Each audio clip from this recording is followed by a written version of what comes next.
क्रांती सम्राट, आपल्या हक्काचे व्यासपीठ। ताज्या बातम्या, मनोरंजन आणि व्हायरल बातम्यांसाठी क्रांती सम्राट न्यूज चॅनल आजच सबस्क्राईब करा। त्यातली जर 5 वर्ष, पुढील 5 वर्ष जर आपल्याला सुखकर करायची असतील तर त्यासाठी फक्त मी 5 मिनिटं घेणार आहे। जेव्हा मी आलो तर आपण छानपैकी माझं औक्षण केलं आणि मला गोड साखर चारली, त्यासाठी धन्यवाद। परंतु मी तिखट वास्तव सांगणार आहे आपल्याला। जो तिखट वास्तव असा आहे की गेले 5 वर्ष, 5 नाही तर गेले 8 वर्ष आपण ज्या प्रश्नांना, ज्या समस्यांना सामोरे जात आहोत तर त्या समस्याचा उहापोह होणं गरजेचं आहे आपल्याला, बरोबर आहे।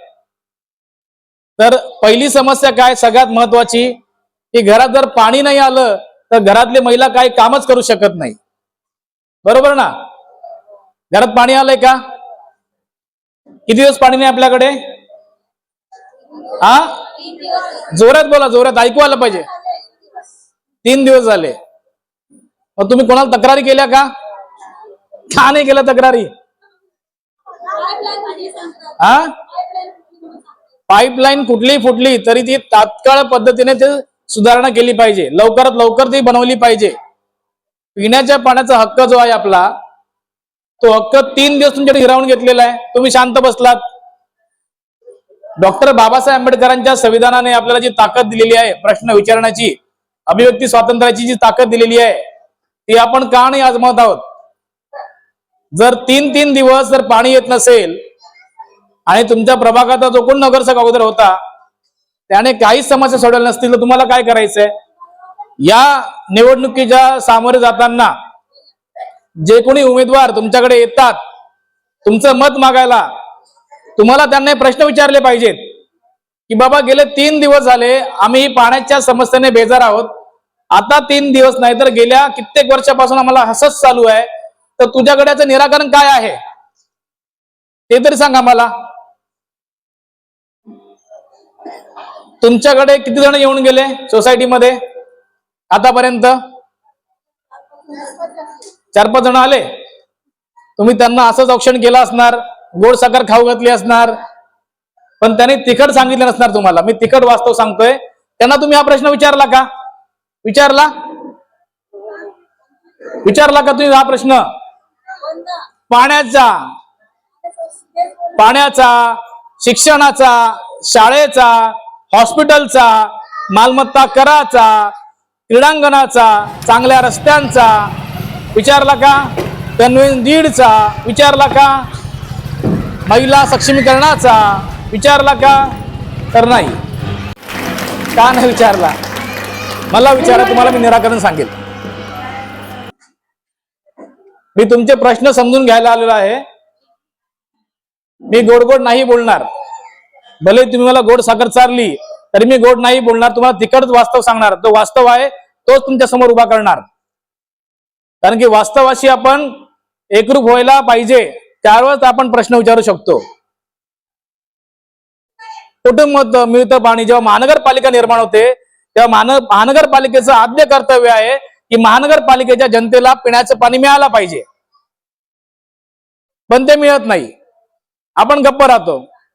महानगरपालिकेचं आद्य कर्तव्य आहे, भारतीय संविधानानुसार प्रत्येक नागरिकाला शिक्षण मिळालं पाहिजे। आरटी कायदा आहे।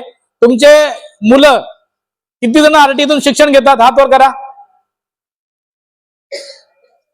किती जण घेतात? 2च, बाकी सगळे प्रायव्हेट स्कूलमध्ये आहेत, बरोबर।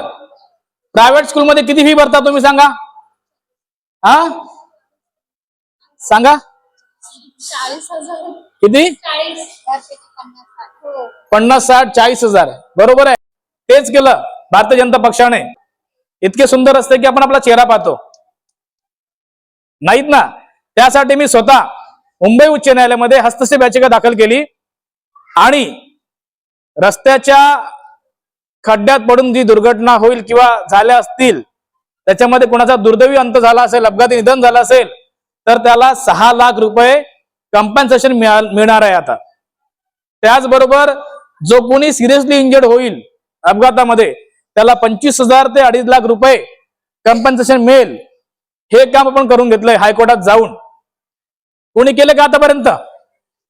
सांगा बरं, कोणी केलंय का? नाही केलंय. मी माझ्याकडे कुठलीही सत्ता नसताना, माझ्याकडे कुठलंही पद नसताना, माझ्याकडे कुठल्याही पक्षाचं सदस्यत्व नसताना तरी देखील मी करू शकलो. कारण की मी कोण आहे? कोण आहे मी? हा, जोरात बोला की. मग जे आहे ते बोलायला काय प्रॉब्लेम आहे? बरोबर. एका वकिलाला सर्वसामान्यांच्या समस्या कशा सोडवाव्यात, संविधानाच्या तरतुदी राहून कशा सोडवाव्यात ते मला चांगल्या प्रकारे येतं आणि ते मी केलेलं आहे, चांगल्या प्रकारे केलेलं आहे. बरं, हे सगळे तुमचे फ्लॅट्स आहेत, तुम्ही स्वतः मालक आहात? तुम्ही या फ्लॅटचे मालक आहात का? बरोबर. मी म्हणतो नाही आहात. मी म्हणतो नाही आहात तुम्ही. सांगा का? बरं, तुमच्या बिल्डिंगचं कन्व्हेंटेड झालेलं आहे का? हा, नाही झालं. का नाही झालं? का नाही झालं? किती पैसे काढले प्रत्येकाने सांगा मला. किती पैसे काढले प्रत्येकाने सांगा मला. बरोबर आहे. जेव्हा तुम्ही फ्लॅट विकत घेता तेव्हा तुम्ही टॅक्स भरता, जेव्हा सिडको ट्रान्सफर करता तिथे पैसे भरता, कन्व्हेन्स डीड करता तिथे पैसे भरता. किती पैसे भरायचे आपण सर्वसामान्यांनी? आपण सर्वसामान्य आहोत, बरोबर आहे. सर्वसामान्यांच्या खिशाला कात्री कोणी लावली? तुम्हाला चांगलं माहिती आहे, हे तुम्हाला चांगलं माहिती आहे कोणी लावली. त्यामुळे 15 तारखेला मत देताना ज्याने खिशाला कात्री लावली त्याच्या निशाणीवर तुम्ही कात्री लावली पाहिजे. बरोबर. बरं, मी का म्हटलं की तुमच्या नावाने जो फ्लॅट तुम्ही विकत घेतला तो तुमच्या नावाचाच नाही. कारण की हा जो काही परिसर जो आहे कामोठे नोड, तो कामोठे नोड सिडकोने डेव्हलप केलेला आहे. सिडकोने इथल्या स्थानिक भूमिपुत्रांच्या जमिनी घेऊन त्यांना 12.5% डेव्हलप प्लॉट दिलेले आहेत. बरोबर आहे. मग ट्राय पार्टी अग्रीमेंट झालेला आहे, हे तर माहिती आहे तुम्हाला. तुम्ही सुज्ञ आहात ना. 12.5% प्लॉट घेतले, सिडको आली, जागा मालक आला आणि कोण आलं? बिल्डर आला. तुम्ही कोणाकडून फ्लॅट विकत घेतले? बिल्डर कडून. बरोबर आहे. बिल्डरने तुम्हाला फ्लॅट विकले, मग सोसायटी निर्माण झाली, ती रजिस्टर झाली. बरोबर आहे. मग काय बाकी राहिलं आपल्याकडे? तर कन्व्हेन्स डीड. बरोबर आहे. काय की जेव्हा 12.5% प्लॉट देताना इथल्या जमीन मालकाला म्हणजे इथल्या भूमिपुत्रांना लीज वरती हे प्लॉट दिलेले आहेत. लीज वरती म्हणजे करारावरती. त्यांच्या स्वतःच्या मालकीच्या जमिनी हिसकावून किंवा घेऊन त्यांना हे लीज वरती प्लॉट दिले, 60 वर्षाच्या लीजवर प्लॉट दिलेले आहेत. जोपर्यंत फ्री होल्ड होत नाही तोपर्यंत तुमच्या आमच्या सर्वांवरती टांगती तलवार आहे. प्रश्नार्थक चिन्ह आहे. प्रश्नार्थक चिन्ह आहे. मग इथल्या आमदारांनी ही बाब विधानसभेमध्ये का नाही मांडली? जर कामोठे नोड मधील 80% जर सोसायट्या या कन्व्हेन्टेड झालेल्या नाहीत, त्या करून घेण्याकरता प्रयत्न का नाही केलेत? मी प्रश्न तुमच्या डोक्यात टाकतोय, तुम्ही विचार करावा. तुम्ही वैचारिक बाणा तुमचा जिवंत ठेवावा, जागृत ठेवावा विचार करण्यासाठी. स्वतः ते सिडकोचे संचालक होते तेव्हा का नाही केलं? बरोबर, केलं पाहिजे होतं. मग जर तुमच्या नावे प्रॉपर्टी कार्डच नाहीये, तुमच्या नावे प्रॉपर्टी कार्डच नाहीये, तर प्रॉपर्टी टॅक्स कसला भरता? मग तुम्ही जी मालमत्ता तुमच्या नावावरच नाहीये त्याचा तुम्ही मालमत्ता कर भरताय. मालमत्ता कोणाच्या नावाने आजही आहे?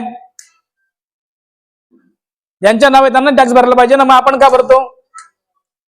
मुंबईमध्ये 65 म्हणजे मुंबईपेक्षा 65% जास्त कर आपण इथे भरतोय. मुंबईमध्ये 550 स्क्वेअर फीटच्या खाली टॅक्सच नाहीये, पण आपल्याकडे 0 पासून टॅक्स सुरू केलेला आहे. समान न्याय दिला ना भारतीय संविधानाने आपल्याला, आहे ना. मग बाजूची महानगरपालिका, नवी महानगरपालिका किंवा मग मुंबई महानगरपालिका जर ती सूट देत असेल पण पनवेल महानगरपालिका सूट देत असेल तर हा समान न्याय मी मानत नाही.